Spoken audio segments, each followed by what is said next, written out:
A peaceful home hides a 23-year-old secret that DNA finally exposes. In the heart of a quiet neighborhood, a brutal crime left a community shaken and a family desperate for answers. For decades, the mystery remained unsolved, with only a handful of cryptic clues and no clear suspect. Then, years later, a groundbreaking discovery brought investigators back to the case, unraveling secrets that had stayed hidden for far too long. What they uncovered would change everything, leaving behind a trail of questions and an unforgettable story. Welcome back to X by X Confidential. Thank you so much for tuning in and supporting our channel. If you love stories of unsolved mysteries, cold cases, and the forensic breakthroughs that bring justice, you're in the right place. Don't forget to smash that like button, subscribe to our channel, and hit the bell icon so you're the first to know when we drop our next video. Your support helps us bring more incredible cases like this to light, and we're just getting started. Chevy Chase, Washington, D.C., was the kind of place where life seemed perfect. The streets were lined with trees, the houses were grand, and neighbors knew each other by name. People felt safe here, safe enough to leave their doors unlocked and let their kids play outside until dinner. But on the morning of May 15, 2001, that sense of safety was shattered. Leslie Preer was a kind, outgoing mother who was loved by everyone who knew her. She lived alone in a beautiful two-story home. That morning, she was supposed to meet a friend for coffee. When Leslie didn't show up, her friend got worried. Leslie was never late. After calling and getting no answer, the friend decided to stop by Leslie's house. The door was locked, but something didn't feel right. She called 911, and soon, police were on the scene. Inside, they found a horrifying sight. Leslie Preer was lying on the bathroom floor. She had been brutally attacked, and there was blood everywhere. Detectives quickly realized this wasn't a random break-in. There were no signs of forced entry, and nothing seemed to be stolen. It looked like Leslie had known her killer. But who would want to hurt her? In a place like Chevy Chase, a murder like this was unheard of. Neighbors were scared, and detectives had one big question. Could the killer still be close by? When detectives entered Leslie Preer's home, the scene left them with more questions than answers. Leslie was found in the bathroom, where it was clear something terrible had happened. The room showed signs of a struggle, but there was no obvious evidence of a break-in. Everything in the house looked untouched. Her valuables were still there, which meant robbery probably wasn't the motive. Detectives carefully examined the scene, looking for anything that might point to who had been there. On the doorframe, they found a small smear of blood that didn't belong to Leslie. And under her fingernails, there were tiny traces of skin, which suggested she had fought back. These pieces of evidence gave detectives hope. They collected DNA samples and sent them to the lab, but when the results came back, there was no match in any database. At the time, the technology to use DNA to find family connections didn't exist, so the case stalled. For detectives, the crime scene felt like a puzzle with missing pieces. They had some evidence, but no clear answers. And without a suspect, they were left wondering, who would do something like this and why? With the crime scene processed and evidence collected, detectives turned their focus to finding out who would want to hurt Leslie Preer. They started with the people closest to her: family, friends, coworkers. Leslie's daughter, Lauren, was one of the first to be interviewed. She was devastated. Lauren described her mom as a loving, kind woman with no enemies. But when detectives asked if Leslie had seemed worried about anything lately, Lauren hesitated. She mentioned her mom had been concerned about someone from their past, but she didn't know the details. It was a clue, but not enough to lead to a suspect. Detectives dug deeper into Leslie's life. They interviewed neighbors, checked her phone records, and even looked into her financials. But nothing stood out. Leslie seemed to live a quiet, happy life. The DNA evidence collected at the scene gave them hope. They ran it through the national database, hoping for a match, but there was none. The killer wasn't in the system. The lack of forced entry suggested Leslie might have known her attacker. That theory led detectives to question everyone who had recently been in her home. Plumbers, landscapers, delivery drivers, they all cooperated, and their alibis checked out. The case wasn't making sense. Tips from the public came in, but none panned out. Every lead brought investigators back to the same place: nowhere. Weeks turned into months, and the investigation slowed. For Leslie's family, the pain of not knowing who was responsible or why was unbearable. For the detectives, it was a frustrating dead end. They knew the killer was still out there, but without more evidence, they couldn't move forward. In a case like this, they could only hope that time or technology would bring them the answers they needed. As the months turned into years, the murder of Leslie Prior remained unsolved. For her family, the loss was devastating, but the lack of answers made it even worse. Leslie's daughter, Lauren, tried to move forward, but the pain never went away. She couldn't help but think about her mother every day. Birthdays, holidays, and even small moments reminded her of the person she had lost. And with no one held accountable, the family felt like they were stuck in a terrible nightmare. Detectives didn't give up entirely. Every so often, they would revisit the case, looking at the evidence with fresh eyes. But without new leads or advancements in technology, they kept hitting the same wall. The DNA collected at the scene remained in storage, waiting for the day it might reveal something more. Lauren became an advocate for her mother's case. She reached out to police regularly, asking for updates. She refused to let Leslie's memory fade, speaking about her mom at community events and urging people to come forward if they knew anything.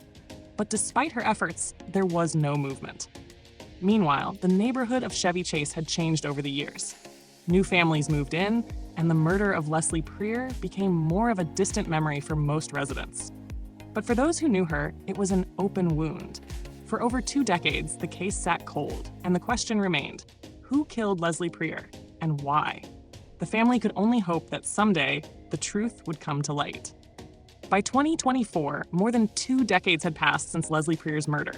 For years, the case seemed frozen in time, but advances in forensic science were giving detectives new tools, and one of those tools was genetic genealogy. This groundbreaking technique had solved dozens of cold cases by using DNA to trace family trees. Investigators decided it was time to give it a try with the DNA collected from Leslie's crime scene. The process started with uploading the unknown DNA profile to public genealogy databases.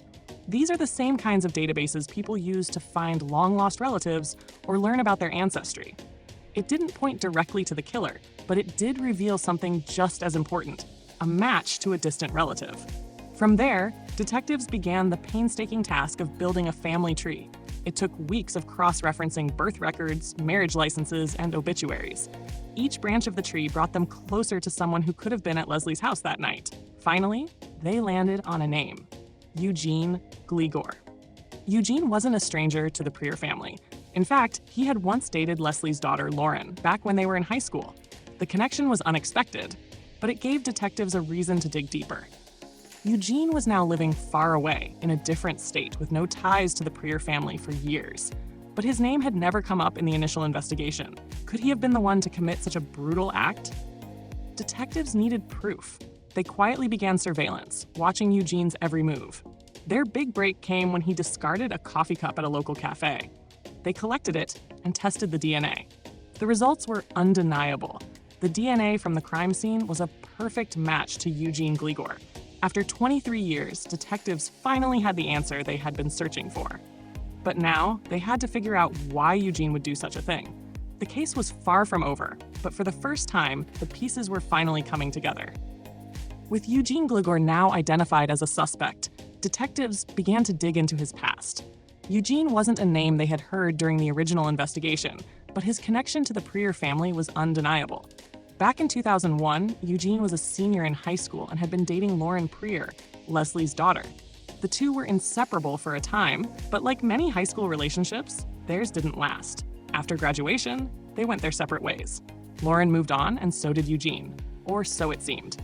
Now, detectives had to ask, what could have happened back then that would lead to such a horrific crime? As they reviewed old records, they found no history of violence or criminal activity tied to Eugene. He had kept a low profile in the years since Leslie's murder. By 2024, he was living a quiet life, working a steady job, and staying out of trouble. He wasn't someone who stood out, but detectives knew better than to take appearances at face value. They interviewed people who had known Eugene in high school, asking if they remembered anything unusual about him or his relationship with Lauren. Most described him as polite and easygoing, though a few hinted that he could be possessive at times. As detectives pieced together the timeline, they realized something chilling. Eugene had been in the area around the time of Leslie's murder. It wasn't enough to arrest him, but it painted a clearer picture of someone who might have had a motive. The DNA evidence was their strongest lead, but they wanted to understand what had driven Eugene to commit such a brutal act. Was it jealousy, anger, or something else entirely? The answers wouldn't come easily. But for the first time in over 2 decades, detectives felt like they were closer than ever to solving the mystery of Leslie Preer's murder. With DNA evidence pointing directly to Eugene Gligor, detectives knew it was time to make their move. After 23 years of unanswered questions, they finally had their suspect. In September 2024, police arrived at Eugene's home. The arrest was quiet. There was no struggle, no dramatic chase. Eugene seemed calm, even as detectives explained why they were there.